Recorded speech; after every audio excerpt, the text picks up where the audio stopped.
Alright, hello everyone. Welcome back to post-COVID-19 video chats with me, Moe Mohapi, also known as the host with the most. So today I thought, let's go outside a little bit, get in touch with nature, get in touch with reality, okay? This lockdown is going to drive us all up the wall. But I think the important thing is to really go out, take a deep breath once in a while, exercise once in a while, and just gather all your thoughts. Okay, so I'm really sorry if there are birds chirping, if there are dogs barking, if there's cars driving past, but I think it's good. I'm just reminding you of nature and what we basically used to, the kind of sounds that we are used to. Okay, so today we're going to discuss something in relation to the past two vlogs where we've been talking about post-COVID-19. What are we going to do during this COVID-19 lockdown? What are we going to do post it, because we're entering into the new way of doing things. I just jotted down some ideas. I'm having a bit of a coffee, it's a nice coffee chat. So, this is just a few tips and notes that I think are quite ideal for you to make sure that you are ready and geared up for post-COVID-19. All right. Okay, so welcome. If you are interested, stay tuned. But first, what you need to do for me, if you want to see the rest of this video, you need to click on the subscribe button right now.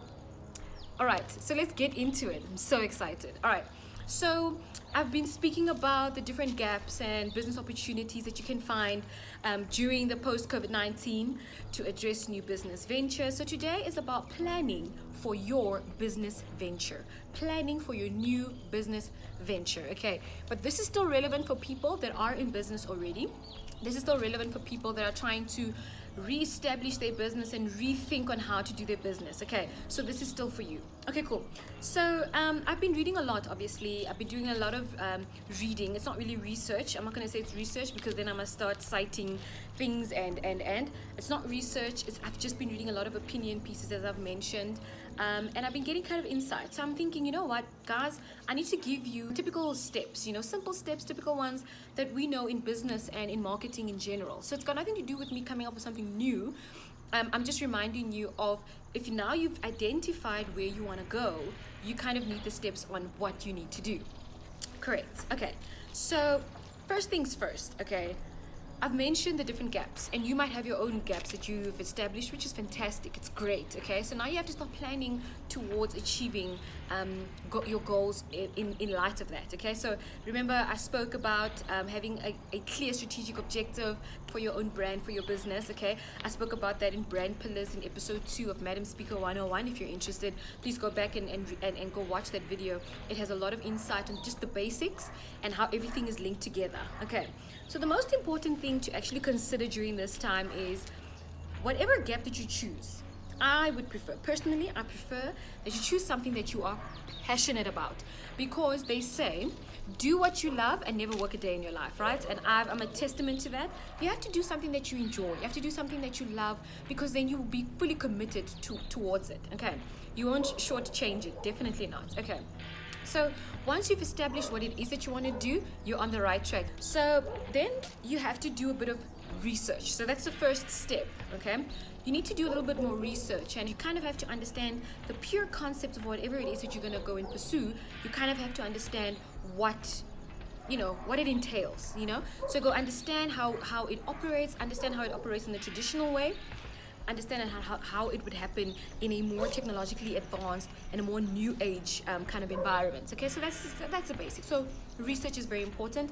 You can't do things without knowledge. Okay, you have to do things based on actual knowledge that you have learned, read, gained, and you know what, if it's academic, it's even better. Cool. Then the second thing, it's actually a phrase that I just made up. I don't even know if it's proper English. Please forgive me if I am literally being debaucherous towards the English language right now. You need to apply considerate pricing model and not a competitive pricing model. Reason being, everyone is going through financial woes at this point in time. Everyone is really struggling. Everyone is trying to get their head right. And there is going to be a lot of demand on disposable income. And, like I said, Vusi Tembakwayo predicted over 100,000 businesses could be closing. And that's the reality of the post-COVID-19. That's the reality of what we're going to be facing after this. And this is why we are going to create new business opportunities so that we can help employ people. and help stimulate our economy through everyday trade, right? So we need to learn someone now, start implementing now how to generate income for the betterment of our country and the betterment of our people. Okay, so that's the important thing. And when you are considerate in your pricing model, it means that you are really thinking about your consumer. Remember, everyone wants to see value for money at this point in time. Everyone is cost conscious at this point in time, and everyone's disposable income has been affected. So you cannot be doing the competitive pricing, because who are you competing with? Most of the people you're competing with are actually closed or closing. So there's really no point in you applying a competitive pricing model, whereas you can be considerate and come across as a good corporate citizen, a good social responsible entity towards the community that understands what is happening. And now remember, I'm not saying you must shortchange yourself, definitely not. If you want to know more about how to basically structure your costing, go watch Madam Speaker 101 episode 3, where I speak about knowing your worth. Okay, there's different factors that need to be included and contributed towards your pricing strategy. Cool. And then we're going to get into the third one. Most important, something that I'm pushing very hard, something I'm passionate about, and that is bringing back the spirit of Ubuntu through buying local. We need to buy local. So once everything has reopened, once everything has opened, we need to buy local. If you know that your neighbor is selling something that is worth of value to you, support your neighbor. Neighbor, you too, don't just sit and be on the receiving end, okay? The Bible reminds us that the hand that gives is more blessed than the one that receives, okay? So please don't be greedy during this time. Buy local, okay? Let's bring back the spirit of Ubuntu, okay? We're helping each other out. And if you know someone that's providing a service that someone is looking for, refer. You won't die. Cool. Then we're going to talk about something interesting. Okay, so now those are the basic tips, okay? Then the final tip is applying the 4 P's of marketing. Okay, so when you are trying to configure everything to complete your whole cycle of your business model, you need to remember your place, so where you want to trade. You need to remember the people, who's your target market. You need to remember the price, okay? Considerate pricing, remember.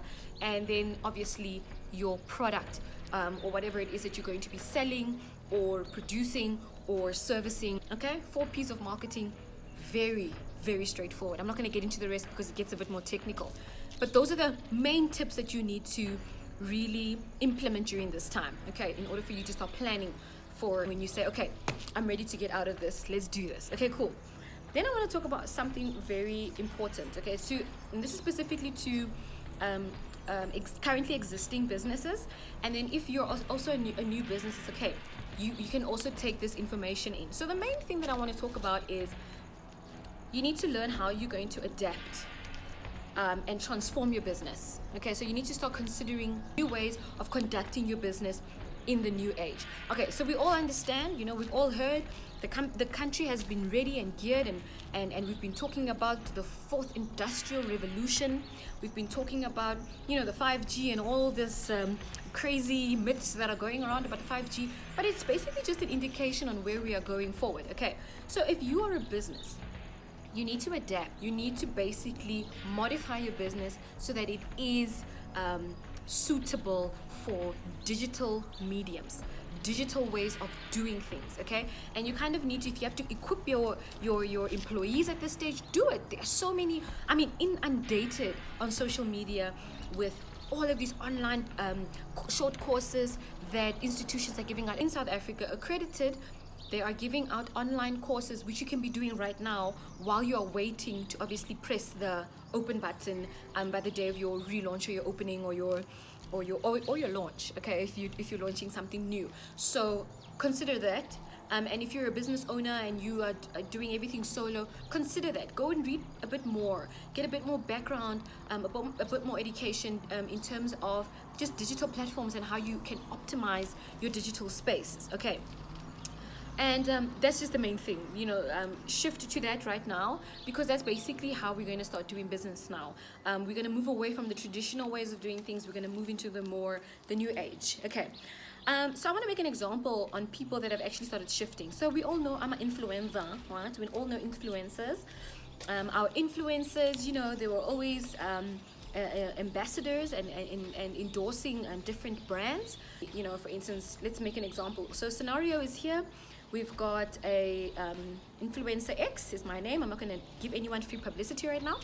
Influencer X is my name, and the company that I'm endorsing at this point in time is company Y or product Y. Okay, so I'm Influencer X. Influencer X, I get asked to sell this luggage bag. Okay, so when I used to sell this luggage bag, when everything was fine, there was no corona, I would go to the airport, you know, and take a beautiful picture with my suitcase, and then just say, you know, ready for my holiday. And then when I get to my holiday, I take a nice picture in my bikini with my luggage bag, and I'm just like, oh, I'm ready for the beach, I just changed. And then we would all just from one picture say, oh, I want it, and then you would go and buy it, because, you know, it was based on Influencer X having the product. Okay, so now there is not much demand for that, okay, because no one is traveling anywhere, so influencers are kind of limited in terms of their selling.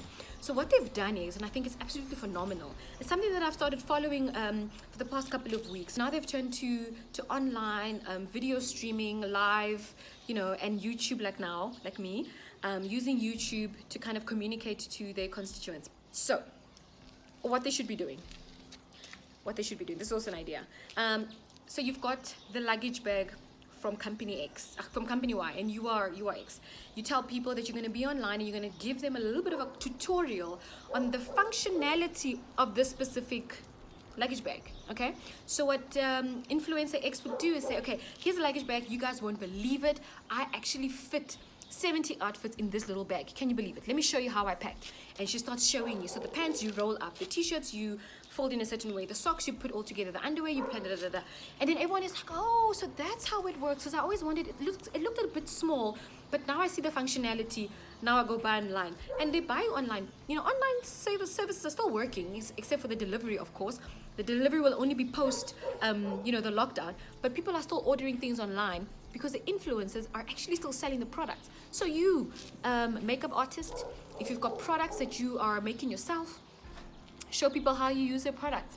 There have been makeup tutorials. People are buying these different cosmetics from different brands because influencers and people are online selling these products. And that is the type of thinking that I need you to kind of consider, you know, that it is still possible to sell, but you just need to understand how you use your digital platforms to sell. Okay, doesn't mean everyone has to be on Facebook, doesn't mean everyone has to be on Instagram.